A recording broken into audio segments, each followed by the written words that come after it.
नमस्कार दोस्तों, पुराना भारत चैनल में आपका स्वागत है। तो दोस्तों आज मैं आपके लिए एक महत्वपूर्ण कहानी सुनाने जा रहा हूँ। वो है गंगा जी का जन्म कैसे हुआ और गंगा जी पृथ्वी पर कैसे आया और उसका विवाह किसके साथ हुआ था और महाभारत का जो महान पात्र था उसका निर्माण कैसे हुआ। तो ये कहानी शुरू होती है भगीरथ से।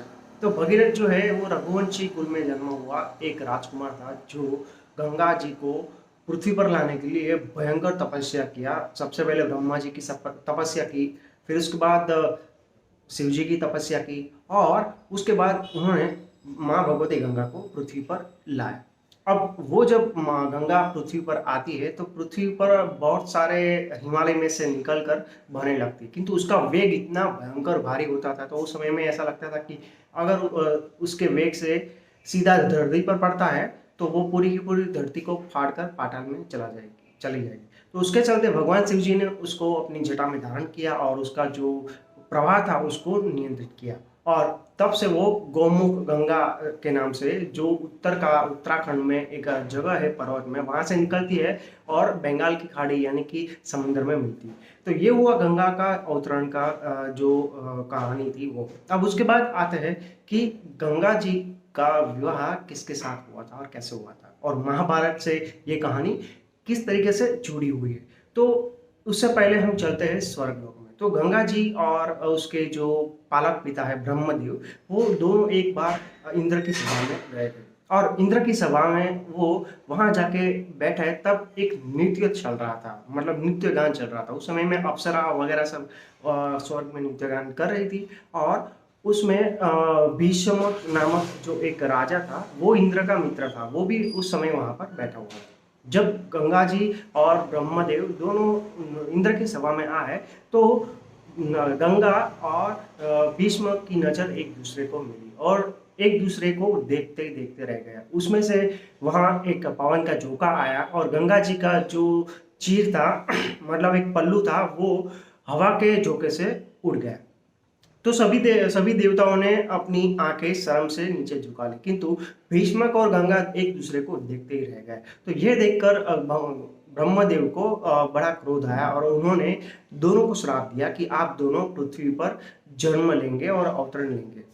अब वो हर एक देवताओं के श्राप में कुछ न कुछ घटना या उसके अनुलक्ष्य में भविष्य का कुछ बीज उसमें पड़ा रहता है। तो उसी के अंतर में गंगा जी का अवतरण धरती पर हुआ और वो महाभारत का समय यानी कि द्वापर युग तक उस समय का इंतजार करते रहे।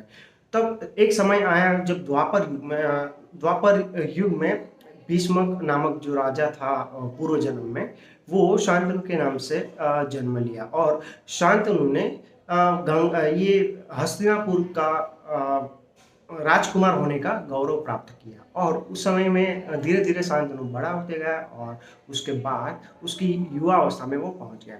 अब जब ये हस्तिनापुर राज्य है वो गंगा नदी के तट पर सटा हुआ एक समृद्ध राज्य उस समय में था और उस समय में जब एक बार शांतनु शिकार करने के लिए नदी किनारे गए, गंगा नदी किनारे गए, तब गंगा जी जोगानुजोग उस समय में वहां प्रकट हुई। तो दोनों के बीच में आंखों मिल गई और उसके बाद शांतनु ने गंगा जी से अपने विवाह का प्रस्ताव रखा और प्रस्ताव रखने के बाद गंगा जी ने भी अपना प्रस्ताव रखा कि मैं जो करूंगी आप उसमें दखल नहीं देंगे। जब आप मेरे कार्य में दखल देंगे तो मैं आपको छोड़कर चले जाऊंगी। हालांकि गंगा जी तो त्रिकाल ज्ञानी थे, क्योंकि वो एक नेतृत्व जो पराशक्ति है उसका ही एक भाग थे। उसको पता था उसके साथ क्या होने वाला है, किंतु वो एक धरती पर लीला कर रहे थे क्योंकि उसके बाद उसके और शांतनु के विवाह के बाद एक महाप्रतापी पुत्र जन्म होने वाला था जो जो पूरे महाभारत की काया पलट कर देने वाला था। सिर्फ महाभारत की नहीं, पूरे उस समय त्रेता युग की काया पलट कर देने वाला था। तो शांतनु ने गंगा की इस शर्त को स्वीकार कर लिया और दोनों एक दूसरे के साथ विवाह करने के लिए सम्मत हो गए। फिर दोनों शांतनु और गंगा जी का विवाह हुआ और गंगा जी विवाह करके हस्तिनापुर में महारानी बनी। दिन प्रतिदिन बीतते गए और गंगा जी का सबसे पहला पुत्र हुआ। तो गंगा जी ने वो पुत्र को अपनी गोद में लेकर पानी में बहा दिया। ये देखकर शांतनु को बहुत ही बड़ा आश्चर्य और दुख हुआ, किंतु वो अपने जो दिए हुए प्रण के अनुसार कुछ न प्रश्न करने के लिए बाध्य थे। ठीक उसी तरीके से 1 2 3 4 5 6 7 वगैरह वगैरह ऐसे 7 पुत्र की गंगा जो है वो उसमें बहाने लगे, गंगा नदी में बहाने लगे। तब अंत में अंत में एक जो लास्ट पुत्र था वो जब हुआ तब शांतनु का धैर्य का जो बांध था वो टूट गया और उन्होंने गंगा जी के पीछे करते हुए गंगा नदी के किनारे गए और गंगा को सीधा प्रश्न किया कि तुम मेरे पुत्र को क्यों पानी में बहा दिया करती हो। तब गंगा ने कहा कि आपने अपना प्रण तोड़ा है तो मैं आपको इसका सच बताऊंगी। और उसके बाद गंगा ने शांतनु को अपने पूर्व जन्म की कहानी सुनाते हैं और वो किस श्राप से दोनों पीड़ित थे उसके बारे में भी बताया।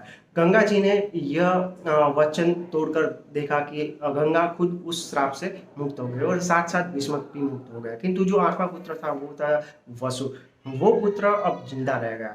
अब उसके बाद वो जो पुत्र था उसका नाम हुआ देवव्रत और गंगा ने उस पुत्र को अपने पास ही रख लिया और उसने उसको स्वर्ग लोक ले जाकर बहुत सी भांति भांति प्रकार की विद्या से उसको पारंगत कर दिया। उसे शुक्र नीति, गुरु नीति, शुक्राचार्य वगैरह से बहुत सारे जो उस समय में गुरु थे उसके पास उसको विद्या अभ्यास रखा और 12 वर्ष तक उसने गहन विद्या अभ्यास करके दुनिया की सारी विद्याओं पर अपना प्रभुत्व पा लिया था। और उसके बाद वो जो है क्षत्रियों के सबसे बड़े संरक्षक और सबसे बड़े कह सकते हैं कि संहार परशुराम जी के पास वो गए और परशुराम जी के पास जाकर उन्होंने पूरी की पूरी शस्त्र विद्या उसके पास से सीख ली। तो उस समय में दुनिया में कोई भी ऐसा क्षत्रिय नहीं था कि जो भी ये देवव्रत की जो है टक्कर झेल सके।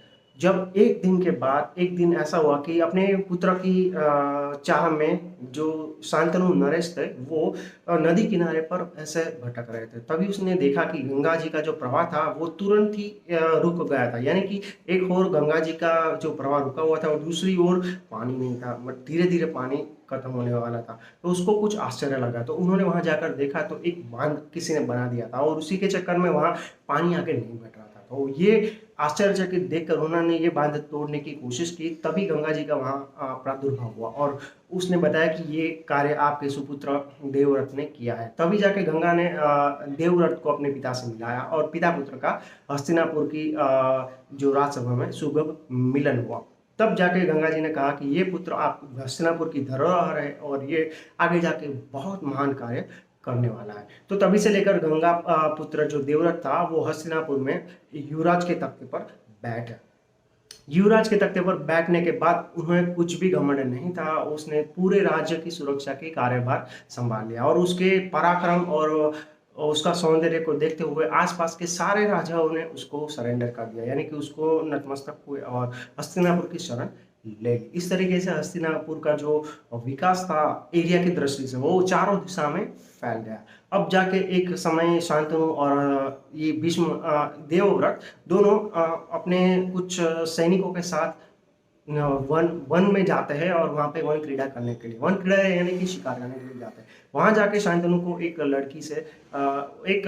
लड़की पर उसकी नज़र पड़ती है और उससे वो मोहित हो जाते हैं और उसका नाम होता है एक मत्स्य कन्या, उसका नाम होता है। तब वो मत्स्य कन्या से विवाह करने के लिए शांतनु ने उसके पिता के पास जाकर अपना प्रस्ताव रखा। तो उसके पिता ने कहा कि मेरा पुत्र ही इस राज्य का मुख्य राजा बनेगा, युवराज बनेगा। अगर आप मुझे ऐसा वरदान दे सकते हैं तो मैं मेरी पुत्री जो मत्स्य कन्या है उसका विवाह आपके साथ करवा सकता हूँ। किंतु शांतनु ने उस समय में अपना जो ये अधिकार था वो देवव्रत को दे दिया था और इसी के चलते वो देवव्रत को इस अधिकार का अतिक्रमण न हो, इसलिए अपनी जो इच्छा थी वो मन में दबाकर वो वापस दबे पांव अपनी छावनी में चले आए। 2-3 दिन तो लगा कि देवव्रत ने देखा कि अपने पिता का जो नूर था, अपना जो चेहरे पर से जो प्रकाश था वो निस्तेज हो चुका था। तब उसने वो सारथी से पूरी जानकारी ली जिसके साथ शांतनु नदी किनारे घूमने के लिए जाते थे। तब पता चला कि अपने पिता को एक दूसरी एक कन्या पर उसके साथ विवाह करने का मन हुआ और उसके पिता के साथ प्रस्ताव रखा, किंतु वो राजकीय कारण के अनुसार वो आगे नहीं बढ़ पाया। तब जाके देवव्रत ने वहां जाकर उस कन्या के पिता से कहा कि आपकी जो मांग है मैं आपकी मांग पूरी करूंगा, आप अपनी बेटी का हाथ मेरे पिताश्री को दे दे। तब जाके उस समय में जो मत्स्य कन्या का जो पिता था उसने कहा कि जिस प्रकार आप अपने अधिकार को इस्तेमाल कर रहे हैं एज अ युवराज के तौर पर ये राज्य के लिए, किंतु आपके आने वाली पीढ़ी का जो अधिकार होगा उस पर आपका कोई हक नहीं है, तो उसकी ओर से आपको वचन देने का कोई अधिकार नहीं है। इसलिए आपकी ये बात तो तय है, किंतु आपके बाद जब आपका विवाह होगा तब आपकी आने वाली संतान ये राज्य के ऊपर मांग करेगी कि ये हमारे पिताश्री का राज्य है, तब आप क्या करेंगे।